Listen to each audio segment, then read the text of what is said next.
Saludos, mi nombre es Efraín Tello y en esta oportunidad tengo el privilegio de compartir con ustedes la palabra de Dios. Déjeme recordarle que estos no son consejos prácticos de algunos hombres sabios, no es un libro de sugerencias de autoayuda, sino es la palabra de Dios y debe ser escuchada como tal. Hermanos, ante nosotros tenemos la gran comisión, una tarea que ha sido dejada para la iglesia. Debemos alcanzar con el evangelio a todo el mundo. Y esta tarea no solamente fue dada a un grupo de la iglesia, esta tarea no debe ser hecha por los pastores nada más o por algunos líderes o diáconos, sino por todos los hermanos y hermanas redimidos por la sangre de Cristo. En este esfuerzo de alcanzar a las almas perdidas debemos estar involucrados todos. Dios no solo nos ha encargado esta gran tarea, sino que también nos ha provisto de las herramientas para que se lleve a cabo este trabajo. Él nos ha dejado su palabra, la cual debe ser enseñada y debe ser predicada. Dios también ha enviado a su Espíritu Santo, quien aconseja, guía a todos los hermanos. Él es el que consuela, Él es el que también persuade y convence al pecador de sus pecados. No solamente ha dado estas dos herramientas, sino que también Dios ha dado dones y talentos a los hermanos y hermanas de la iglesia con la finalidad de edificar a todos los hermanos de la iglesia. ¿Listo? Y también varios hermanos han desarrollado muchas habilidades que van a ser de mucha bendición si las usamos para edificar, para ayudar al cuerpo de Cristo. Hermanos, la vida cristiana y en fin el cristianismo debe ser explicado de una manera sencilla. Si hablamos de salvación, estamos hablando, la Biblia te habla de dos caminos, uno ancho, una puerta espaciosa, y te habla de un camino angosto, de una puerta estrecha. Una de la decisión que tomes, ¿listo? Te va a llevar a una finalidad. O sea, de esta manera, muy sencillo. Dice de un camino ancho, de un camino angosto. Si tomas una de las dos alternativas, pues solamente hay dos opciones y una sola decisión. También la Biblia te habla de la obra misionera. ¿Listo? La obra misionera se desarrolla de dos cosas muy sencillas, unos que son enviados y otros que son los que están enviando, en este caso la iglesia. Ahora, unos son los que van y sacrifican muchas cosas, pero también el que queda sacrifica también. Entonces, para hacerlo de una forma más sencilla, unos son los que parten y otros son los que quedan, unos son los que van y otros son los que dan. Se explica y se entiende de manera sencilla. Por ejemplo, para cumplir los mandamientos que están escritos en la Biblia, Dios te lo pone muy sencillo. Debes amar a Dios y amar al prójimo como a ti mismo. Y de esa manera se resuelven sencillamente las cosas. Dentro de la iglesia, hermanos, para efectos prácticos, la iglesia debe alcanzar al que está fuera de la iglesia, al perdido, pero también debe edificar a los de adentro. Entonces, dos cosas simples. Debemos edificar a los hermanos en Cristo y también alcanzar al que no tiene a Cristo como el Salvador de su vida. Dentro de la iglesia, hermanos, Dios lo ha puesto de una manera sencilla. Dios compara a la iglesia como un cuerpo donde la cabeza es Cristo y cada creyente es reconocido como un miembro y ese miembro es importante.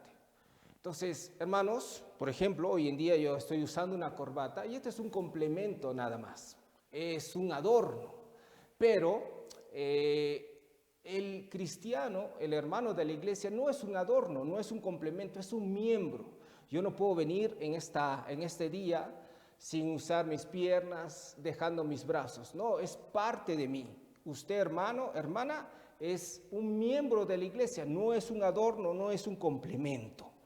Ahora, dentro de la iglesia, para efectos prácticos, hay hermanos que enseñan y hay hermanos que son enseñados.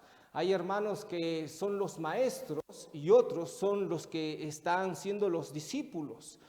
Todo hermano o está enseñando o está siendo enseñado. No hay una tercera opción.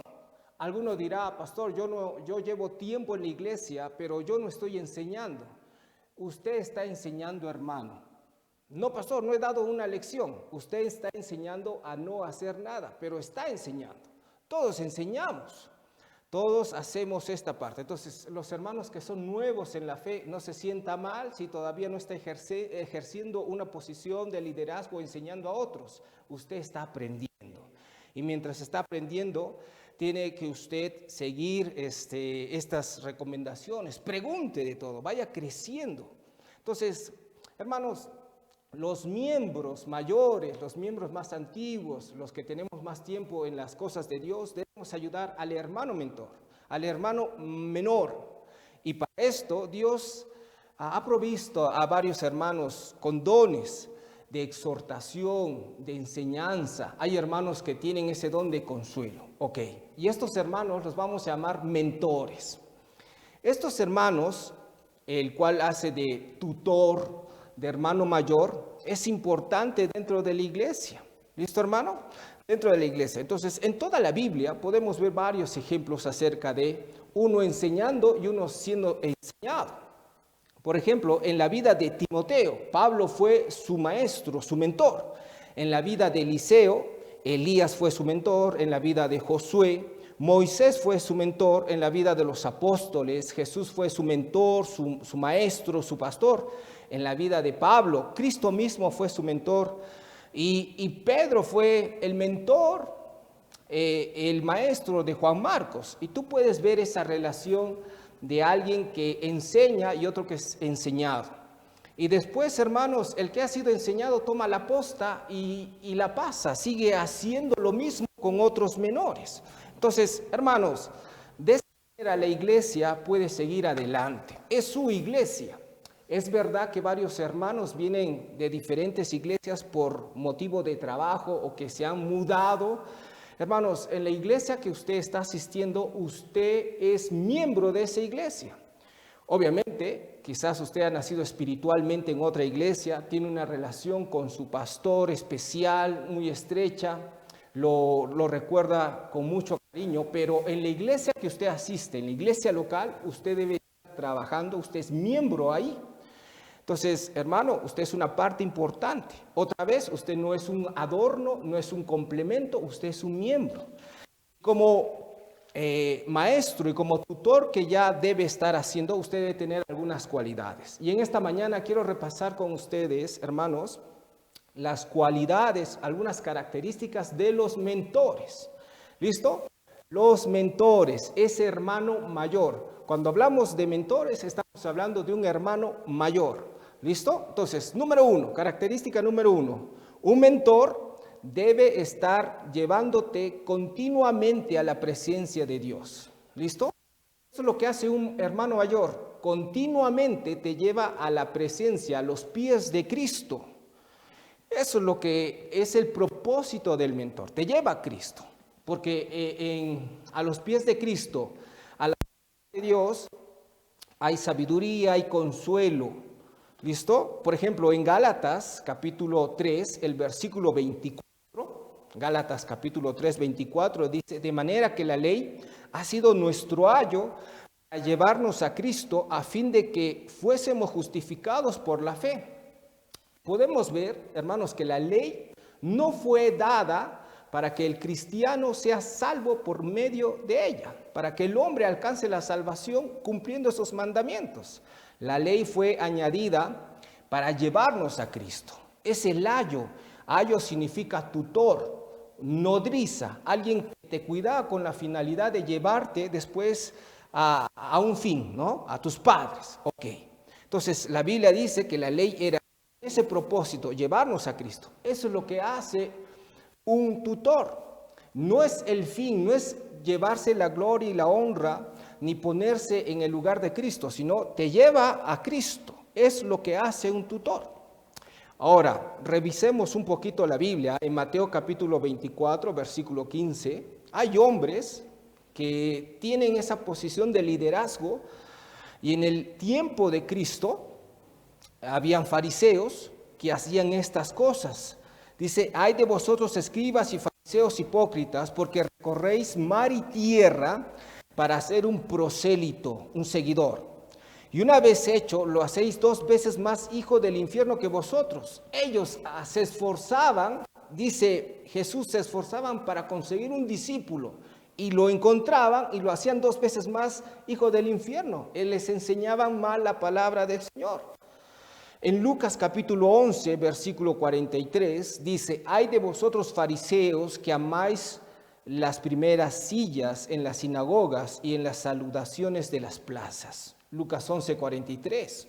¿Ves el afán y el deseo de un fariseo? Traer gloria a su nombre, fama a su nombre. Un tutor cristiano, un hermano mayor en la fe, no debe tener estas características que tenía un fariseo. ¿Listo? Entonces, ¿cuáles son esas características? Número 1, entonces te lleva a la presencia de Dios, como en la vida de Job, como lo de Eliú. Eliú va a llevar a Job a la presencia de Dios. Mientras sus amigos trataron de buscar alguna falta en Job, la diferencia de Eliú y sus amigos es que Eliú buscó la verdad y aplicó esa verdad en la vida de Job. Vamos a ver un poquito en el libro de Job, capítulo 1. Job, capítulo 1, tú sabes la historia donde Dios permite que el diablo toque sus vidas y Job ha perdido todos sus bienes. El 90% de sus siervos han muerto. Y también ha perdido todos sus hijos, han sido aplastados. Pero Job alaba a Dios, Job no pega con su boca. Y en el capítulo 2, Satanás trae una enfermedad sobre su vida y tiene una lepra, tiene una enfermedad tan grave que está sufriendo por esto, ¿no? En el capítulo 2, versículo 7 nos habla de esta enfermedad muy terrible. Entonces Job ha perdido todos sus bienes, ha perdido sus siervos, ha perdido todos sus hijos, tiene una enfermedad terrible y está sufriendo por meses. Su esposa viene y no es de consuelo para ella. Obviamente, hermanos, también ha perdido ella muchas cosas, no vamos a criticar a ella, pero vamos a la vida de Job. Job está sufriendo y está meses así sufriendo y vienen sus amigos para consolarle. Viene Elifaz, viene Bildad y viene Sofar. Vienen a consolarle. Vienen hermanos mayores para ayudarle. Job, después de su lamento, él empieza a decir muchas cosas ligeras de parte de él a Dios. Hermanos, a ver, en Job capítulo 3, en los versículos versículo 11, 12, él dice, ¿por qué yo no morí? Dice, versículo 11, ¿por qué no morí en la matriz o expiré en el vientre al salir del vientre? Él dice, ¿por qué no he muerto? El hecho de que él esté sufriendo le lleva a decir cosas o a desear cosas que en realidad no son de un corazón que ama a Dios. Él decía, ¿por qué no he muerto? Si saltamos un poquito más adelante, el versículo 20, 3:20 dice, ¿por qué se da luz al trabajado y vida a los de ánimo amargado? Le dice, Dios, ¿por qué todavía sigo vivo? ¿Por qué me das vida? Versículo 23 dice, ¿por qué se da vida al hombre que no sabe por dónde ha de ir y a quien Dios ha encerrado? Ahora Job dice, Dios es mi enemigo, ¿no? Me ha encerrado. ¿Por qué no me quita la vida? ¿Por qué se me ha permitido vivir? Esta es la palabra de un hombre que está sufriendo.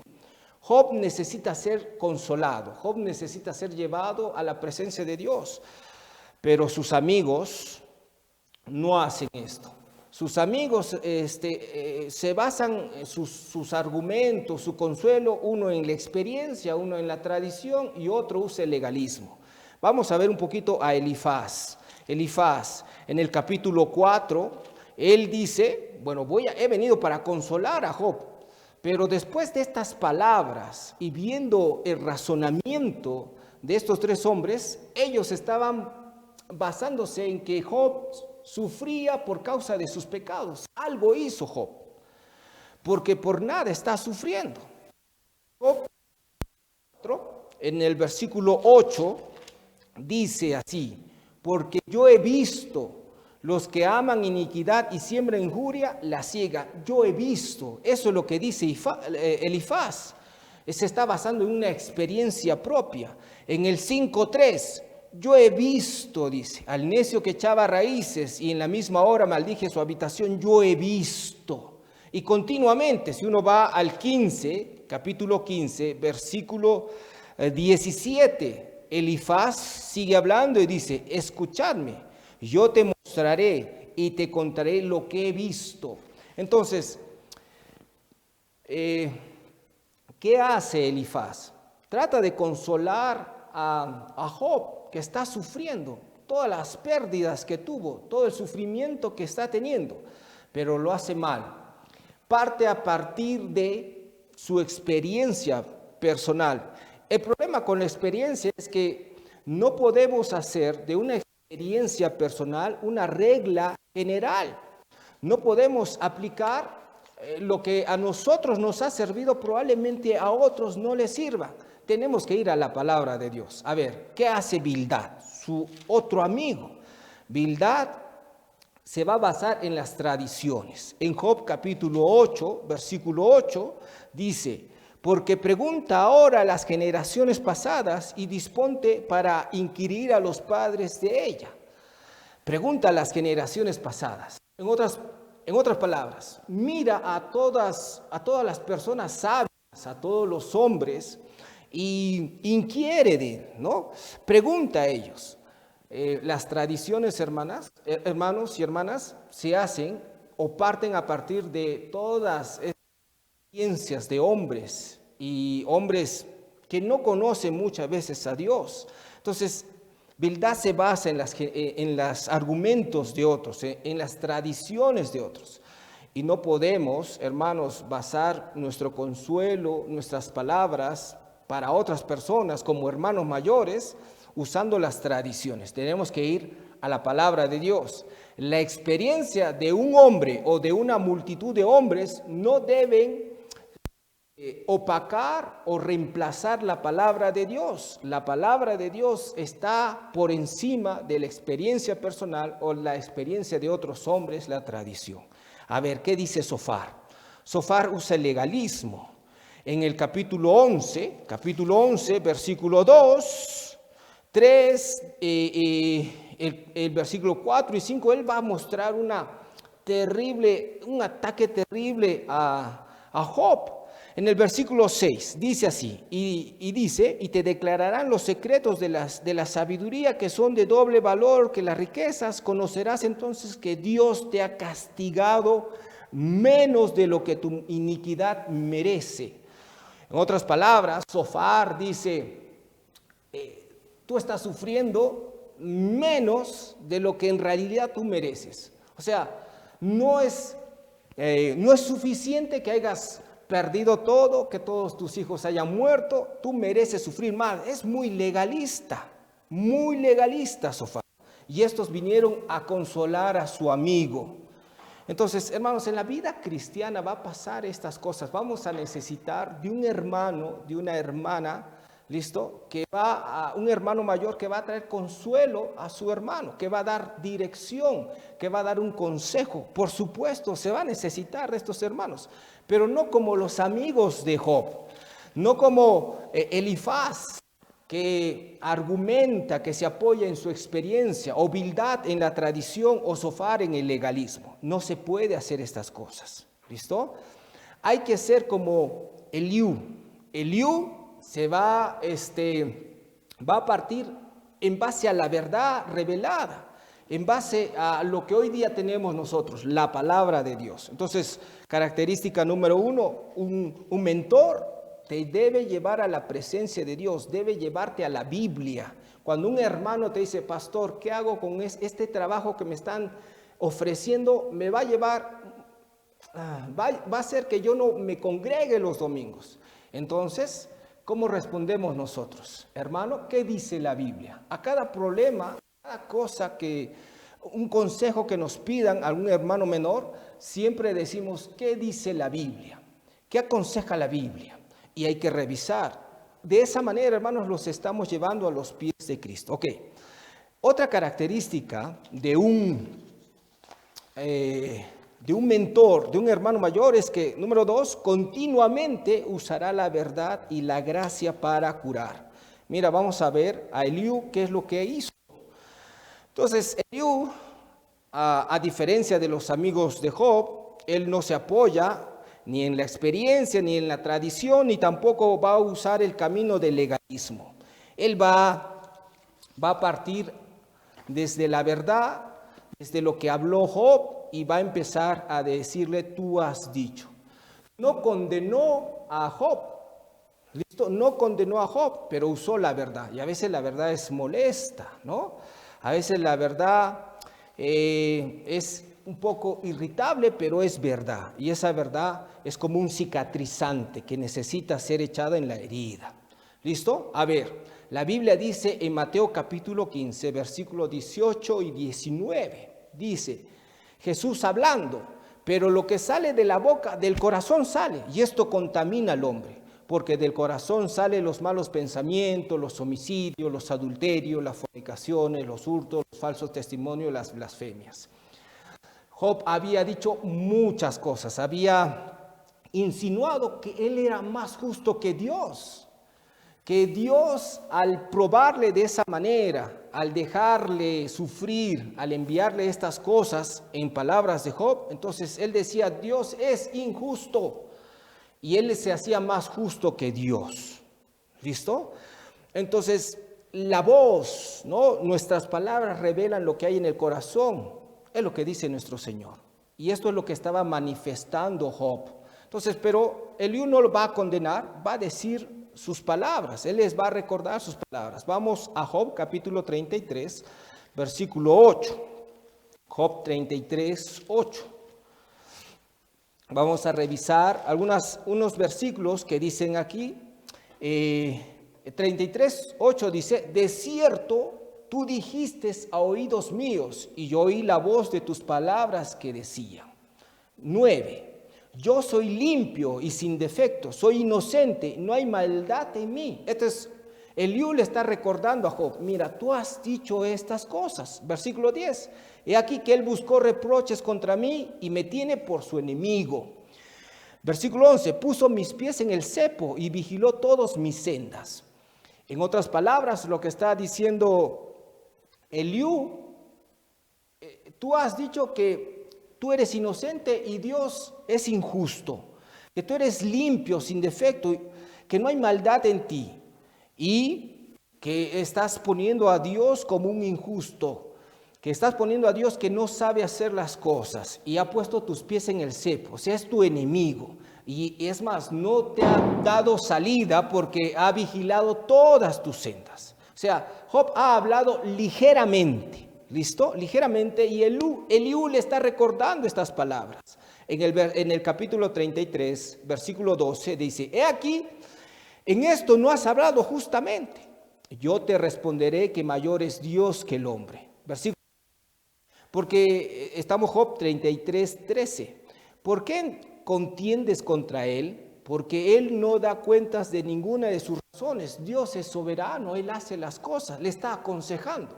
¿A partir de qué? Tú has dicho esto y esto es lo que Dios es. Él no es injusto.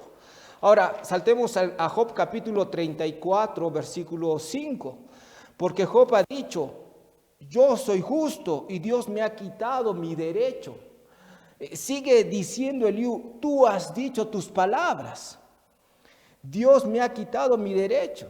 El 9, porque ha dicho, de nada servirá el hombre el conformar su voluntad a Dios. Por tanto, varones de inteligencia, oídme, lejos esté de Dios la impiedad y del omnipotente la iniquidad. Eliú le está diciendo, tú estás diciendo que Dios es injusto, tú te haces justo a ti mismo y que Dios te ha quitado el derecho. Un poco más, en el 34:12, si por cierto Dios no hará injusticia y el omnipotente no pervertirá el derecho. Recuerda, Job, Dios no hace injusticia, Él no quebranta la justicia porque Dios es justo.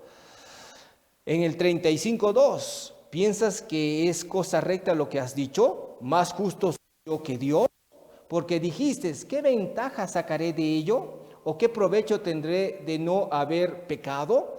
O sea, en otras palabras, Eliú le está partiendo desde la verdad, partiendo de lo que hay en el corazón de Job. Hermanos, cuando un hombre tiene una mala idea de uno mismo, porque se justifica a uno mismo, y de repente viene la prueba a tu vida, entonces terminas teniendo y acusando a Dios, teniendo una opinión errada de Dios. Y esto es lo que está pasando con Job.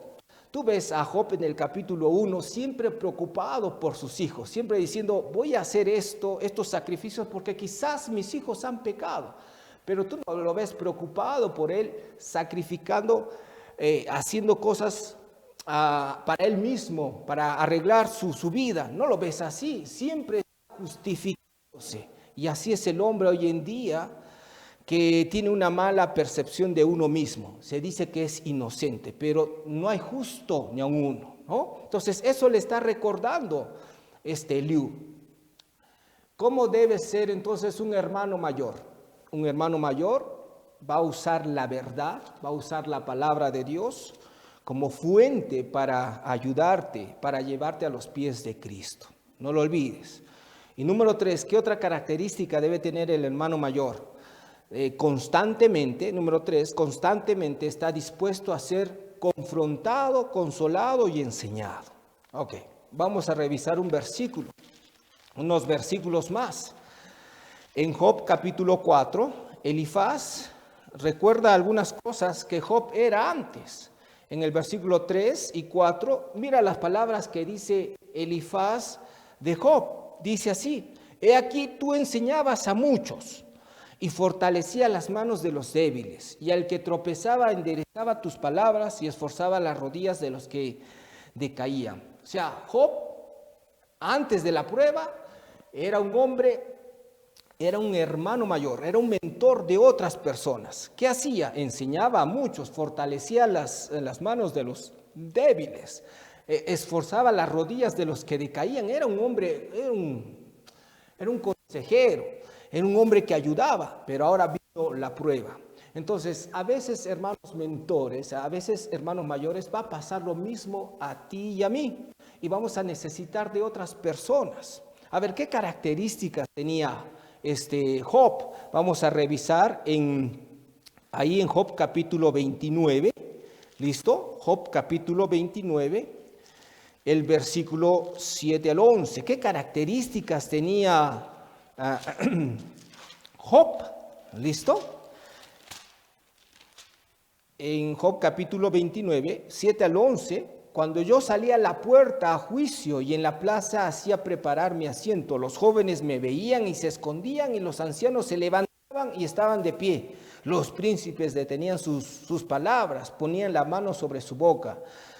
La voz de los príncipes se apagaba y su lengua se pegaba a su paladar. Los oídos que me oían me llamaban bienaventurado y los ojos que me veían me daban testimonio. O sea, en otras palabras, Job era un hombre respetado, altamente respetado. Era un hombre como un juez honrado, una autoridad en su pueblo. Las autoridades en aquellos tiempos, hermanos, se sentaban a la puerta y en la plaza de sus pueblos. Y Job hacía esto. Era un hombre sabio, porque dice, cuando él abría su boca, cuando él empezaba a hablar, muchos daban testimonio, muchos le decían bienaventurado. Había sabiduría en su boca. A ver, Job también era un amo honesto. En el capítulo 31, versículo 13, capítulo 31, versículo 13 dice, si hubiera tenido en poco el derecho de mi siervo y de mi sierva, como ellos contendían, cuando ellos contendían conmigo, ¿qué haría yo cuando Dios se levantase y cuando Él preguntara, qué le respondería yo? El que en él, ¿y qué en el vientre me hizo a mí? ¿No lo hizo a Él? ¿Y no nos dispuso uno mismo en la matriz? Entonces, también en el versículo 16 al 21 nos habla de que Job era un hombre generoso.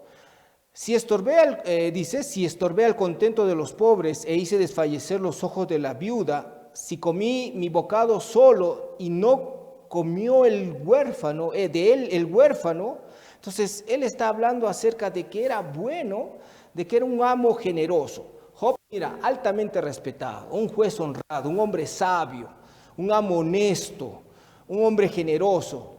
Y capítulo 1 nos habla un hombre temeroso de Dios, apartado del mal. Haciendo todas esas características, era casi un pastor, un hombre ya de edad que tenía mucha sabiduría. Pero vino la prueba a su vida y necesitó de un Eliú, de un hermano menor en edad que él, que le consoló. Hermanos, todos debemos estar dispuestos a ser confrontados, consolados y enseñados. Por más que tengas o que seas mayor que algunos pastores, usted también debe ser consolado. Entonces, en definitiva, hermanos, necesitamos de estos hermanos, de hermanos mayores que estén ayudando a los demás. ¿Listo? A pesar de todas estas cualidades de Job, él necesitaba ser animado y consolado. Y eso es lo que está haciendo un mentor, Eliú. ¿Cuántos Eliús hay en la iglesia? Uno debe hacer estas cosas. Mis hermanos, empezamos hablando acerca de la gran comisión. Y el pastor a veces es como un pulpo que está haciendo varias cosas. No lo debe ser así. Entonces, mientras hay Eliús en la iglesia, va a estar quitando cargas pesadas de los hombros del pastor para ayudar. Qué hermoso sería que un hermano diría: pastor, yo me voy a encargar de este hermanito, yo le voy a discipular, yo me voy a encargar de él, yo le voy a aconsejar. Entonces, eso es quitar cargas, ¿no? A ver, entonces la importancia de un mentor. La Biblia dice en Eclesiastés capítulo 4, versículo 9, dice: mejores son dos que uno, porque tienen mejor paga de su trabajo. Versículo 10, Eclesiastés 4:10, porque si uno cayere, el uno le levantará a su compañero, pero ay del solo, que cuando cayere no habrá segundo que lo levante. Es importante, hermano, que cada uno de nosotros nunca pierda esta comunión entre hermanos. Dice también el versículo 11, también si dos durmieron juntos se calentarán mutuamente, más ¿cómo se calentará uno solo? Y si alguno prevaleciere contra otro, dos le resistirán. Cordón de 3 dobleces no se rompe pronto. Necesitamos siempre estar mentorados, necesitamos siempre, hermanos, seguir este discipulado. Entonces, en conclusión, hermanos, por más sabios y mayores y preparados que algunas personas estén, siempre vamos a necesitar de un hermano mayor, de un mentor, el cual debe llevarnos a los pies de Cristo siempre. ¿Listo? Hermanos, es una gran bendición compartir con ustedes la palabra de Dios. Dios los bendiga.